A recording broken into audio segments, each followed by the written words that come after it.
मुलांनो, आज आपण इयत्ता 7वीमध्ये एक कविता आहे पान नंबर 49वर मराठी विषयाच्या माध्यमातून ती कविता आपण पान नंबर 49वर कोणती आहे ती पाहू. मुलांनो, आपणाला सर्वांनाच माहिती आहे की भारत हा कृषीप्रधान देश आहे.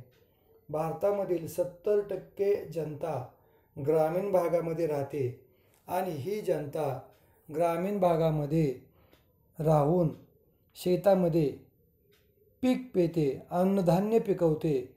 म्हणून तर संपूर्ण भारतच नव्हे, जगातील सर्व शेतकरी पिकवतात. म्हणून तर आपण शहरी भागातील राहणारे लोक, ग्रामीण भागातील राहणाऱ्या लोकांना खायला वेळच्या वेळी अन्न मिळते, फळे मिळतात, भाजीपाला मिळतो, अन्नधान्य, दूध दुभते मिळते. म्हणून आपण आज पेरील जै शेतकरी न काही ही कविता, या कवितेची माहिती घेऊ. कारण शेतकऱ्यांनी जर शेतामध्ये काही पिकवलं नाही तर आपल्याला खायला मिळणार नाही, अन्न मिळणार नाही. पृथ्वीवरील सर्व लोक भुकेने व्याकुळ होतील. त्यांना असाही होईल, कारण शरीराला चालवण्यासाठी, शरीराची भूक भागवण्यासाठी, शरीरामध्ये ऊर्जा निर्माण होण्यासाठी, काम करण्यासाठी अन्नाची गरज असते. म्हणून शेतकरी अतिशय महत्त्वाचा घटक आहे. हे शेतकऱ्यांनी जर नाही पेरलं तर काय होईल? म्हणून आपण पेरील जै शेतकरी न काही ही कविता याची माहिती घेऊ. कारण शेतकऱ्यांनी जर शेतामध्ये पिकवलं तरच आपल्याला निश्चितच खायला अन्न मिळणार आहे, अन्यथा आपण त्या अन्न खाण्याला मुकणार आहोत. म्हणून असा मनात देखील विचार आला तर आपल्याला कसे तरी होते. पेरील जै शेतकरी न काही, तै खावयाला मिळणार नाही. शेतकऱ्यांनी जर शेतामध्ये अन्नधान्य पिकवलं नाही तर आपणाला खावयाला म्हणजे खायला मिळणार नाही. कोठून धान्य मिळती अनेक, फळाफुलांना मुकतील लोक. जर शेतकऱ्यांनी शेतामध्ये जर अन्नधान्य पिकवलं नाही तर आपल्याला कुठूनच खायला मिळणार नाही. त्याबरोबर फळाफुलांना देखील लोक मुकतील म्हणजे गमावतील. कापूस शेतात जरी पिकेना, कोठून वस्त्रे बनतील नाना. शेतामध्ये जर शेतकऱ्यांनी कापसाचे पीक घेतले नाही, कापसाची लागण केली नाही, कापसाची लागवडच केली नाही तर आपल्याला वस्त्र कुठून मिळणार? विविध प्रकारची, नाना म्हणजे विविध प्रकारची वस्त्रे आपल्याला परिधान करायला वेगवेगळी कुठून मिळणार? झाकावया लागी शरीर पाही, तै वस्त्रे साधे मिळणार नाही. शेतामध्ये शेतकऱ्यांनी कापूस पिकवला नाही तर आपल्याला कपडे मिळणार नाहीत. आपल्या शरीराची लाज झाकायला देखील आपल्याला वस्त्र मिळणार नाही. म्हणून शेतीमध्ये काम करणारा शेतकरी आपल्या दृष्टीने अतिशय महत्त्वाचा घटक आहे, आपला अन्नदाता आहे तो.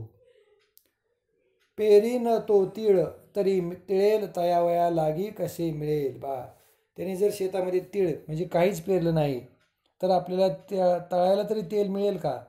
तळावया लागी कसे मिळेल. तेल मिळणार नाही, स्निग्ध पदार्थ मिळणार नाहीत, अन्न मिळणार नाही. म्हणून शेतकऱ्याने आपल्या शेतामध्ये शेतीचे पीक, अन्नधान्य घेतलं पाहिजे, पिकवलं पाहिजे. पेरी न तो तीळ, तरी तिळेल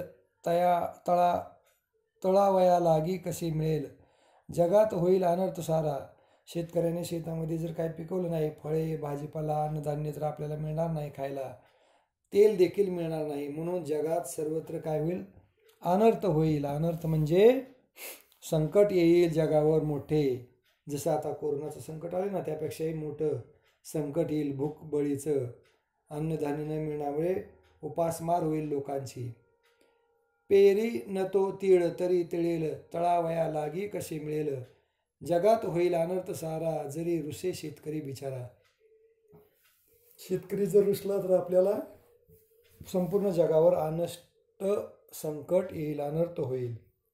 म्हणून शेतामध्ये शेतकऱ्याने जर पीक पेरले तरच आपल्याला खायला मिळेल. म्हणून आज देखील पंतप्रधान मोदी शेतकऱ्याने शेतामध्ये धान्य पिकवावं म्हणून विविध प्रकारच्या योजना शेतकऱ्यासाठी शासनाने सुरू केलेले आहेत महाराष्ट्र सरकार, भारत सरकारने. शब्दार्थ: पेरील म्हणजे मातीत रोवील, मुकतील गमावतील, नाना वेगवेगळी. तीळ म्हणजे बी, तिळाची बी. अनर्थ म्हणजे संकट, रुसे म्हणजे नाराज होई. जय तय, जय म्हणजे जे, तय म्हणजे ते. शेतकऱ्याने जर अन्नधान्य पिकवलं नाही तर आपल्याला खायला मिळणार नाही. अशा तऱ्हेने मुलांनो आज आपण पेरीले जय शेतकरी न काही ही कविता अभ्यासली. आणि हो, या कवितेला तुम्ही सुंदर आवाजामध्ये म्हणा, सुस्पष्ट सुंदर हस्ताक्षरामध्ये याचं लेखन करा. आणि ही शेतकऱ्याच्या जीवनावरील जी कविता आहे त्या कवितेच्या माध्यमातून तुम्ही शेतकऱ्याविषयी 10 ओळी लिहून मला व्हॉट्सॲपवर आपल्या ग्रुपवर सेंड करा. या ठिकाणी थांबूयात आपण. धन्यवाद.